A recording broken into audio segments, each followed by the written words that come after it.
వాహనాలు నడిపే ప్రతి ఒక్కరూ డ్రైవింగ్ లైసెన్స్ తో పాటు వాహనాలకు సంబంధించిన సరైన పత్రాలు కలిగి ఉండాలన్న ఉద్దేశంతో పోలీస్ శాఖ చేపట్టిన డ్రైవింగ్ లైసెన్స్ మేళాకు విశేష స్పందన లభించింది. రుద్రంగిలో నిర్వహించిన ఈ మేళా సందర్భంగా జిల్లా ఎస్పీ అఖిల్ మహాజన్ స్వయంగా హాజరై 50 మంది యువతీ యువకులకు లెర్నింగ్ లైసెన్స్ అందించారు. పోలీస్ శాఖ, రోడ్డు రవాణా శాఖ సంయుక్తంగా నిర్వహించిన ఈ కార్యక్రమం ప్రతి ఒక్కరికి ఉపయోగపడుతుందన్న ఆశాభావం వ్యక్తం చేశారు. ద్విచక్ర వాహన వినియోగంతో పాటు కార్ల వినియోగం రోజు రోజుకు పెరిగిపోతున్న సందర్భంగా ఈ కార్యక్రమాన్ని చేపట్టినట్లు ఎస్పీ వివరించారు. ప్రతి ఒక్కరూ లైసెన్స్ ఉండడంతో పాటు ట్రాఫిక్ నిబంధనలు పాటించాలని, లేనట్లయితే పెను ప్రమాదాలు జరిగే అవకాశం ఉందని పేర్కొన్నారు.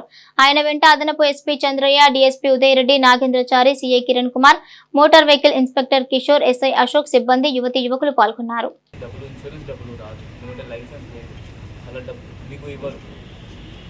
సో దానివల్ల చాలామందికి ఇష్యూస్ అవుతుంది, తర్వాత చనిపోతారు, కుటుంబం మొత్తం వెనుకపోతుంది.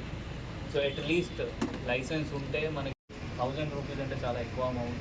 సో అందువల్ల మనం ముందు వచ్చి మీకోసం ఇది ఒక ప్రోగ్రాం పెట్టడం జరిగింది.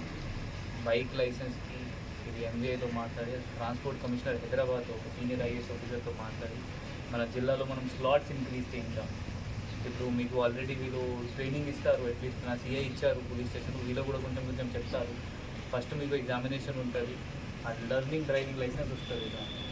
దాని తర్వాత 1 month 2 months టైంలో 3 monthsలో మనం మళ్ళీ మీకు ఎవరెవరు క్లియర్ అయితే వాళ్ళకి మళ్ళీ పిలిచి ఫైనల్ లైసెన్స్ కోసం